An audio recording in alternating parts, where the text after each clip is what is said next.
এই মুহূর্তে সবচেয়ে বড় খবর, উত্তর পূর্বাঞ্চল ত্রিপুরায় যেহেতু দিল্লির পরিস্থিতি নিয়ে কি হতে পারে, কংগ্রেস নেতা সুদীপ রায় বর্মনের ভবিষ্যৎ কিন্তু কার্যত এখন থেকেই প্রস্তুতি শুরু।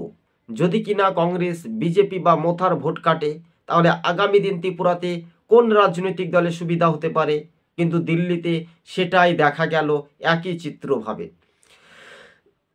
কেননা সেই চিত্রটা দেখার ফলে আমরা দেখেছি যে পরিস্থিতিটা, যে কংগ্রেসের সঙ্গে আম আদমি পার্টি জোট না করার ফলে তিনি ভোটে কম মার্জিন ভোটে হেরেছেন, কম ভোটের মার্জিনে, এটাই বলছে পরিস্থিতি। কিন্তু মোথা বা বিজেপির ভোটাররা কংগ্রেসের দিকে এগিয়ে আসতে পারে, এমনটাই সূত্র মারফত খবর, যা রাজ্য রাজনীতিতেই, কেননা দিল্লির পরিস্থিতি সারা বাংলাতে, ত্রিপুরাতে, আসামে, বিহারে প্রভাব পড়বে বলে এমনটাই মনে করছেন বিজেপির শীর্ষ নেতৃত্বরা।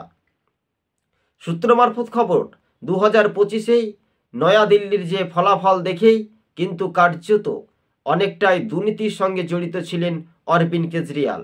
এবার সুদীপ রায় বর্মন বা মানিক সরকার সিপিএমের নেতারা আগামী দিন কোন পথে হাঁটবে, কিন্তু আইএসএফ যখন এই পশ্চিমবঙ্গে বা ত্রিপুরাতে মোথা বা আইপিএফটি তারা যদি বিজেপির সঙ্গে জোট না করে আলাদাভাবে প্রার্থী দেয়, তাহলে মাঝখানে বিজেপির জয় নিশ্চিন্তে হতে পারে। দর্শক বন্ধুগণ, এটাই সার্ভে, এটাই সমীক্ষা বলছে, কিন্তু রিপোর্ট তথ্য বিশ্লেষণ করে সেটাই আমরা জানতে পারছি দর্শক বন্ধুগণ। তবে হ্যাঁ, মানুষের মনের আবেগ ভরা যে কর্মসংস্থান, বেকার যুবদের নিয়ে কিন্তু এই ত্রিপুরার পরিস্থিতি নিয়ে আপনাদের সঙ্গে কিছুটা কথোপকথন তুলে ধরার চেষ্টা করছি।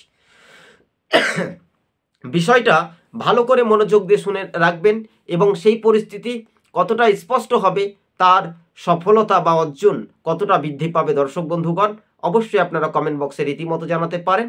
কিন্তু কংগ্রেস বিজেপির ভোট কাটতে পারে বা মোথার ভোট টানতে পারে, তাহলে মাঝখানে কি সিপিএম লাভবান হবে? না, মোথা আলাদাভাবে প্রার্থী দিলেও সিপিএম কংগ্রেসের ক্ষতি হতে পারে উত্তর পূর্বের রাজ্যে ত্রিপুরাতেই। আখেরে এটাই সার্ভে রিপোর্ট বলছে যে বিজেপি 28-এর নির্বাচনে একটা বাজিমাত করবে উত্তর পূর্বাঞ্চল ত্রিপুরায়, যা বাংলাতে যদি তৃণমূল বা বিজেপির মধ্যে একটা সংঘাতের পরিস্থিতি ঘটে, তাহলে বাংলাতে যা ঘটবে ত্রিপুরাতে সেই পরিস্থিতি ব্যাখ্যা দেবে। এটাই বিশ্লেষণ বা এটাই সার্ভে রিপোর্টে তথ্য বিশ্লেষণ করে আমরা জানতে পারছি। হ্যাঁ, এটাই যখন ত্রিপুরার রাজ্য রাজনীতি, দিল্লি রাজনীতি, ডাবল ইঞ্জিন সরকার পরিস্থিতি নিয়ে বাংলাতে, বঙ্গে বিজেপি কিন্তু অনেকটাই সরজমিনে তারা খতিয়ে দেখবে। দর্শক বন্ধুগণ, ধন্যবাদ।